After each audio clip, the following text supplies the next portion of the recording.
I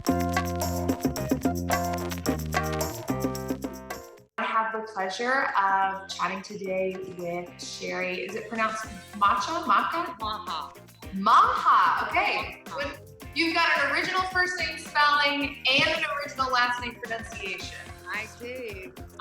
Do you provide a pronunciation key with any name tag you give? Usually just answer to whatever. I hear you. I'm Laura L. Kilgore. Hey, you tall person. Yeah, all of it. We get it. So, well, I want to thank you so much for meeting with us. Before we jump into some questions, I'd love to give you a chance to introduce yourself and give us insight about how you're involved with St. Luke's Episcopal School here in San Antonio. This is my 14th year at St. Luke's, probably my 30th year in education. So I've taught in the public sector. I've also taught in the private sector, even magnet schools in Tulsa, Oklahoma. But here locally, I've worked at the Acorn. I've worked with Discovery School. I'm very proud to say, I was on the steering committee and the founding board of the original San Antonio Children's Museum. And I remember that one. We're very proud of what we did and what it's become. Very proud of the museum. I currently am at St. Luke's. I was a kindergarten teacher for a while and have now shifted to admin. And so I am a division head of all things early childhood, which here at St. Luke's encompasses our PreK-3s, our littlest learners through kindergarten. Okay. So what, in response to all of us going to distance learning now because of the COVID-19 pandemic, what does a normal day look like for you now and the St. Luke's staff? Well, for me, it's sitting in very comfortable clothes, very screen driven to help my teachers find appropriate resources and tools that they can use to guide their instruction, their daily activities to their families. I think we were quick to jump on board, and we had already been using a digital tool, Seesaw, for years as a way to communicate with parents. But working with Seesaw, we were able to provide a specific distance learning program to our students. So this is the first week, the first day we've launched that. Right. It's been interesting. I mean, you say that, right? So I think of all of the things that I've had on the back burner in terms of going more digital and doing things on YouTube and stuff like that.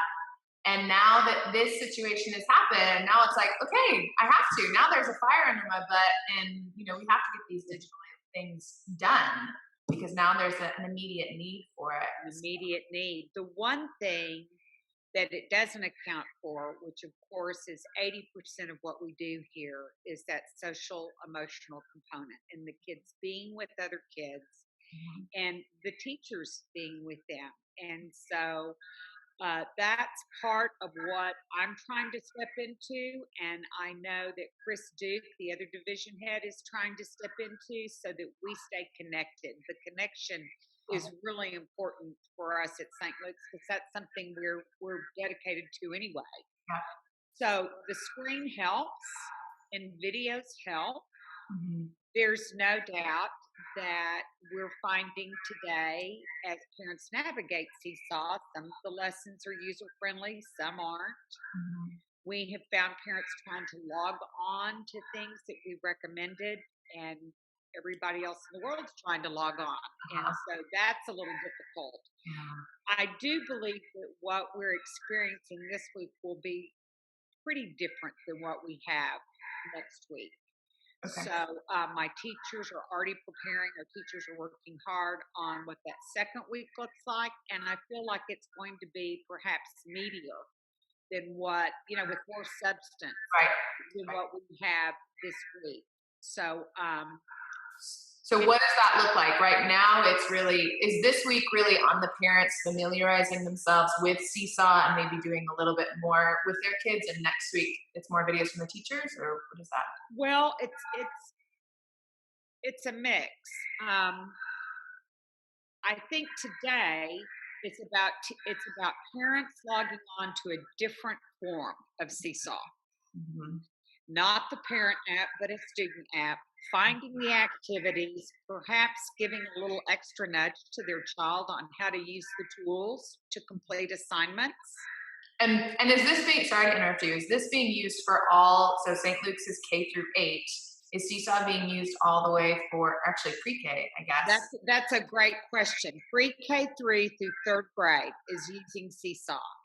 And then our intermediate level and middle level, that's fourth grade through eighth, are using Google Classroom. Okay. We have some teachers in intermediate middle level that have actually set up virtual classrooms. Okay. So students are engaged that way. Yeah. Um, And I know quite a few schools who are doing that as well for the older kids. I think we're all going to have to learn together. I'm in communication with St. David's and with Little School at Keystone, and I think everybody has stepped into this first week with a variety of different thoughts and tools. And whatever we learn, whatever we gain from this week, it's going to look different next week. But I mean, there's no doubt we already have parents. You know, they logged on at 8:00 and they're like, "We've done the whole day. What do we do now?" That's a common theme. Well, it is. I think that hopefully at the end of this, they'll appreciate their teachers more than they've ever appreciated them. But I also think that it speaks to the need for schedules and routines for families. And I also think it really reminds parents that our job is we cannot possibly recreate a classroom experience, even on a Google Classroom. It's just not going to be Right. what a normal classroom would be. And so as we navigate these next couple of weeks, that's just going to look different. And we don't know when we'll be back here into a Right. classroom. It makes me think of a couple things you said remind me of some things. So one of the funniest memes I've seen that you've probably circulated within your staff meetings is Shonda Rhimes, the creator of Grey's Anatomy, who tweeted, "I've homeschooled for like 15 minutes and teachers should be paid $1 billion." You know, and I think all the teachers are like, "Finally, you guys get it," you know? Or the one I've been doing homeschooling now, and I'm trying to figure out how to get this child out of my class. Uh-huh. But it's a different learning curve for us all. It really is. And we're also having to be aware that our families, we are device dependent. But in some of these homes, there's one device, and it's also being used for moms or dads that are at home doing their work. Just saw a post on Alma Heights Trading, which is the Facebook group marketplace, and it was parents looking for extra laptops that someone would be willing to sell for a discounted price because Right. it's not one-to-one at all schools. And I know that's also been a conversation at the public schools who are serving a wide variety of students about equity and how do we do this well and Right. and what does that look like.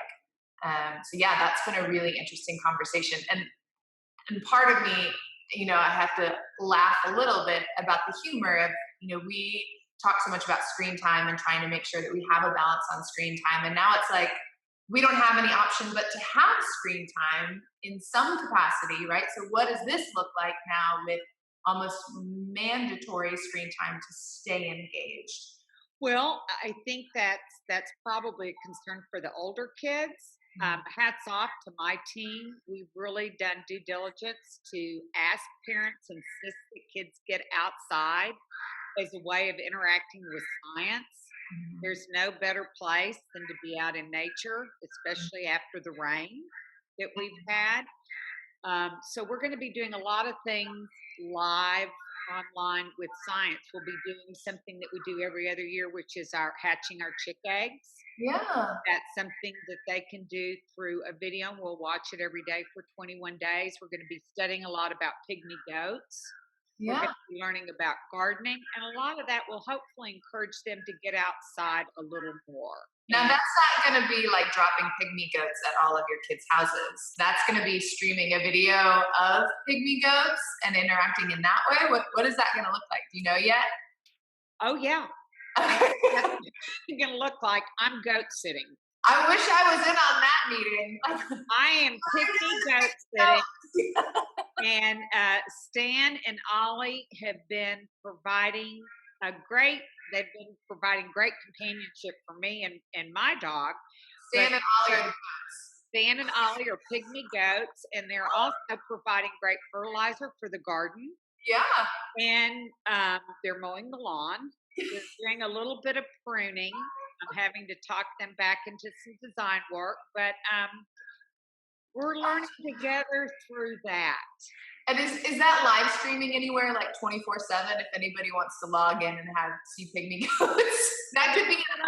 I'm video. I'm videotaping those little segments and sharing them with my kids. And there are some great live streaming links that we're providing. I don't know if anybody's watching the First Lady and Mr. President. They're the two bald eagles that return to the same nest every year.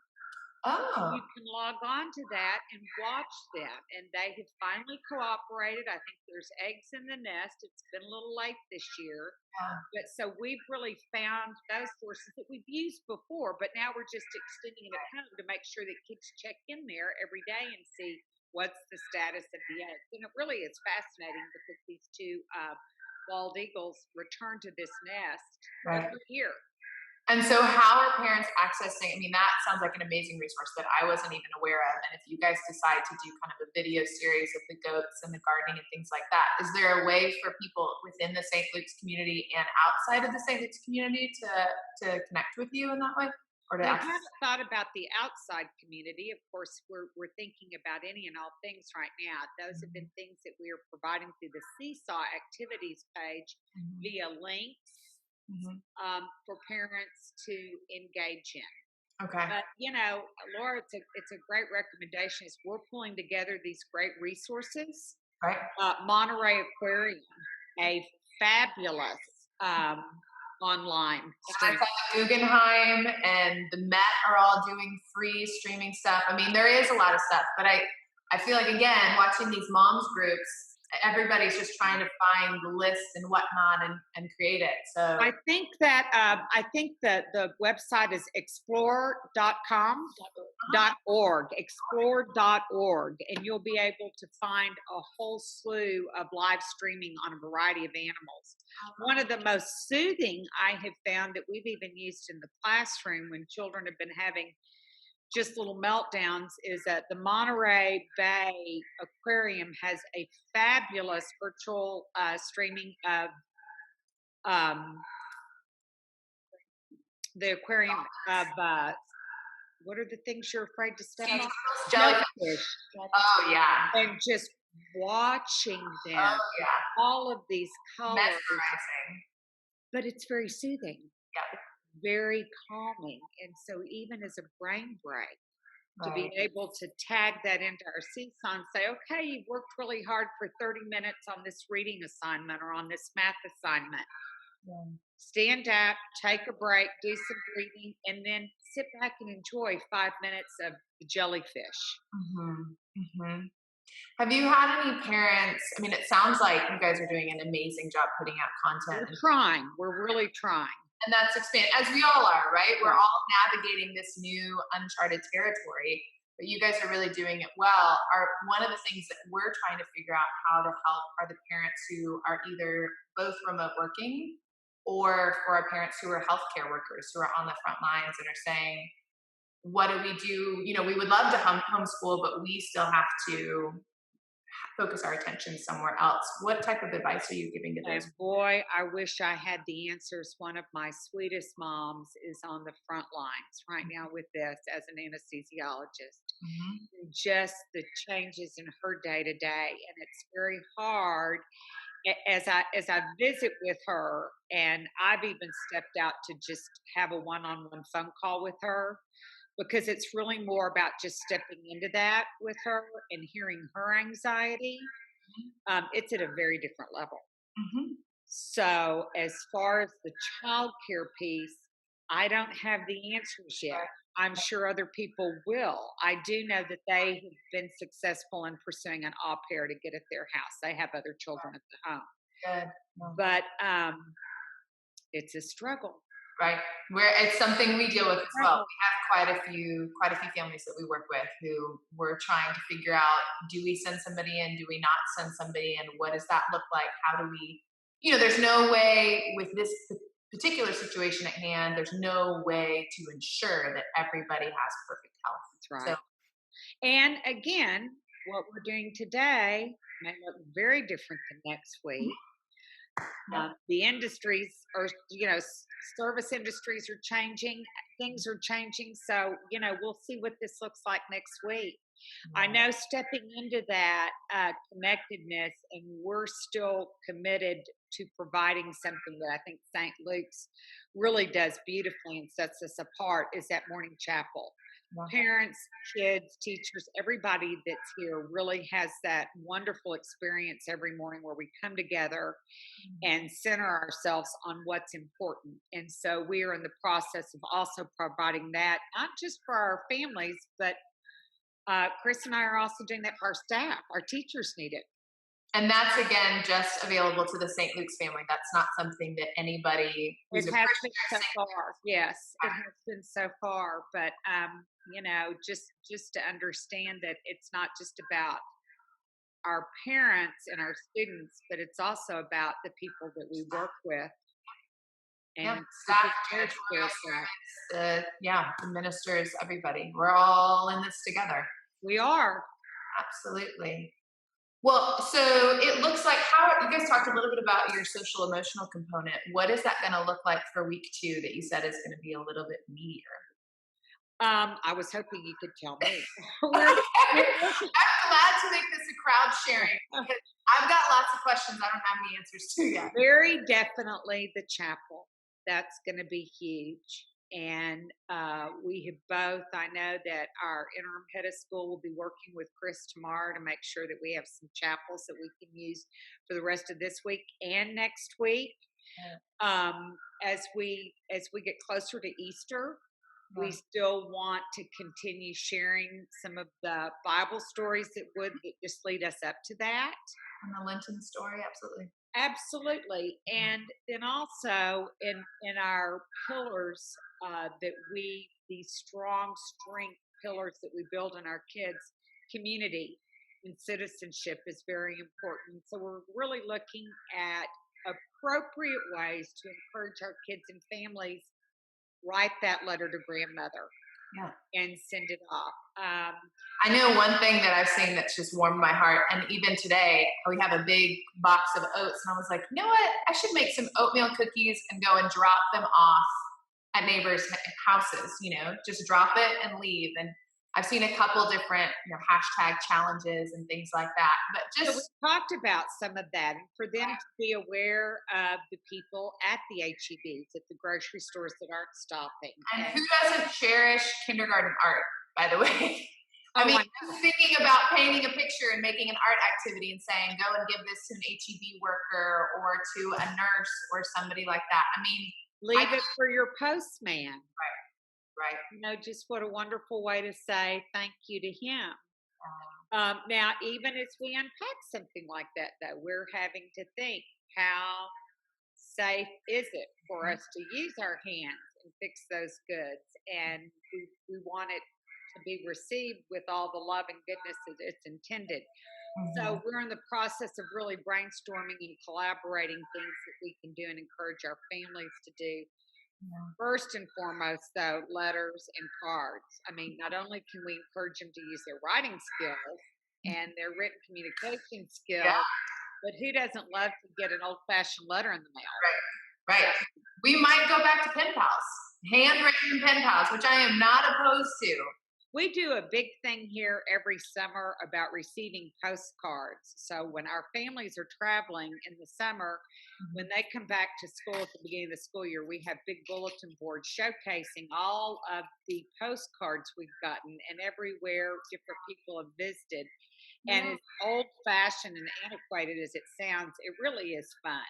Yeah, it's all those traditional things that we grew up doing that warms our heart and really sticks with us. I mean, those are the things that you don't realize mean something until you leave, and that's what you remember most. You don't remember the lesson on Very true.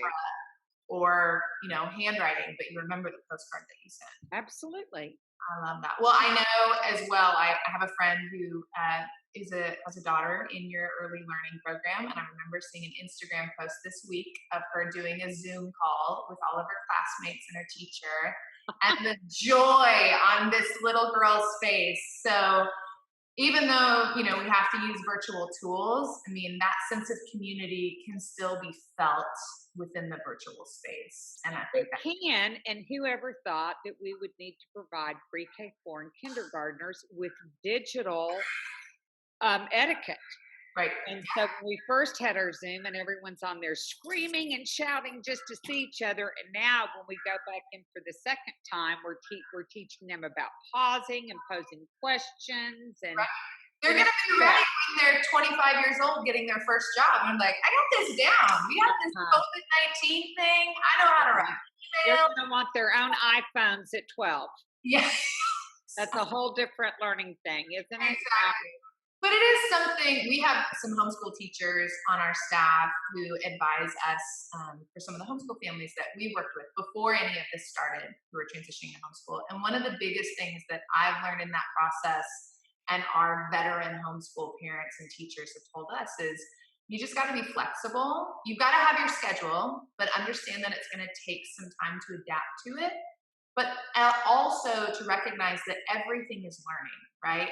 Logging onto a Zoom session as a 5-year-old and learning what social etiquette is, that is learning. Watching a video on bald eagles, you're learning. There is learning going on in every one of these things. It doesn't have to be just you sitting in a classroom.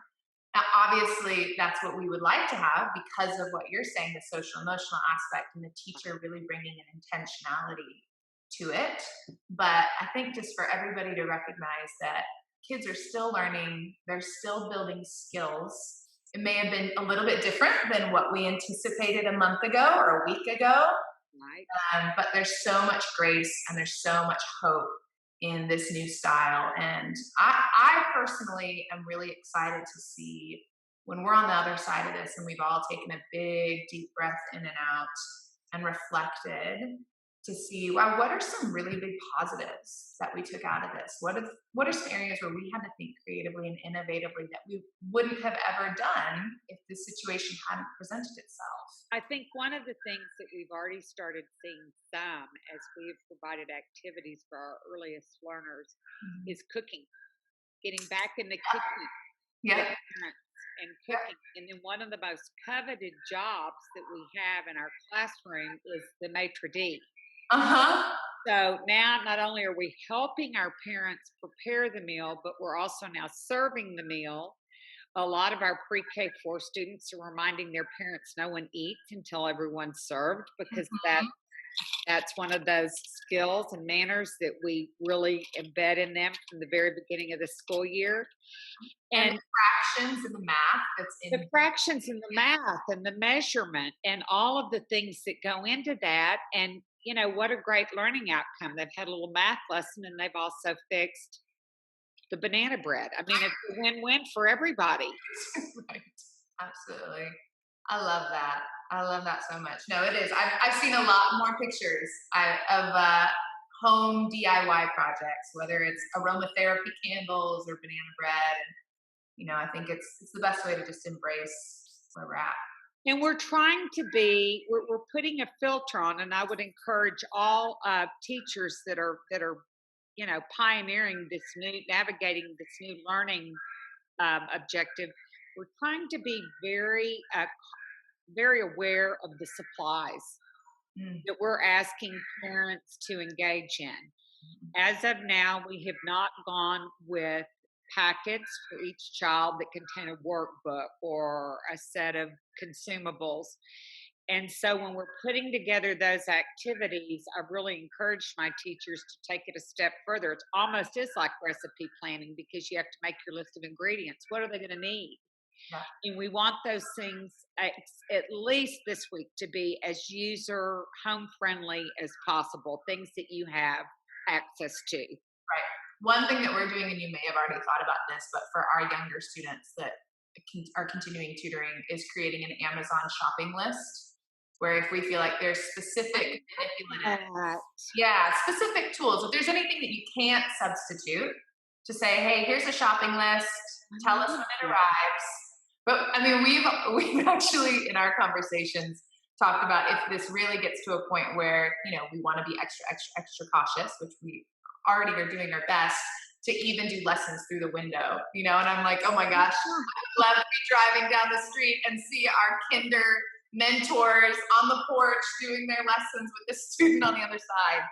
You know, it's just a commitment, and I'm sure you've seen that from your teachers as well, just trying to be as innovative and as flexible and dedicated to help these kids have some sort of consistency. They are, and I just, I've been so proud of our team here at St. Luke's. I think that we, you know, Chris and I and James, Dr. Hammer, really realized before spring break was over, our spring break was 2 weeks ago, we realized this is going to be a deal we need to deal with. And so we had already kind of jumped into it, connected with our teams by that Sunday, and had already hit the ground running. But there is no doubt that when I even connect with my team on Google Hangouts, a lot of times there's not a dry eye. I mean, I've got some teachers that really, really miss their kids and that part of the connection. So if they could be at their front doors, I think they would. I also have teachers, though, that are wearing both hats. They're teachers, but they're also homeschooling their kids now. They have their kids at home as well. So it's a real balancing act. Yeah, absolutely. Well, is there anything as we wrap up, again, I want to protect your time because I know you got lots of things to do and get back to more planning. But is there anything that you would like to say as a parent, as an educator, both for St. Luke's and just for the greater community who could be watching this, an encouragement or things to think about as we go into this brave new world? Well, one of the things that we use in early childhood, and we reach out to kids when they're absent for daily classes, we always say, we wish you well. Yeah. And I wish everyone well. I mean, this is a new day. Right. And we are all navigating such uncertainty, but with the idea that as we stay connected, if we stay connected and stay true to what we are, we'll get out of this. We're going to be different. Yeah. Maybe we should be different. That's okay. But together, we can do this. And so I, too, like you, I do share that dream that whatever is at the end of this, that there's new improved humans and new improved learning, and that we recognize the value of things that perhaps we don't or didn't. But while we're in that we're all in it together. And grace is a huge word, extending the grace that we want extended to us. And it's all about that golden rule. It really is. I mean, we've been hearing that since we were all little. Yeah. We just got to treat people the way we really want them to treat us and love us during this time. I love that. Well, thank you so much. And if there's any way, if you make anything public, I'll try and share that. And continue to just support. You bet. Maybe you'll get to meet Stan and Ollie too. Yeah. Oh, I would love that. I mean, if you need a co-host and they get on well with foster dogs, I've got a mini farm going on in my backyard at that point. This is great. I love the idea. Who knows the possibilities? I love it. Thank you. Yes. I wish you well. Have a great day. Thank you. Okay.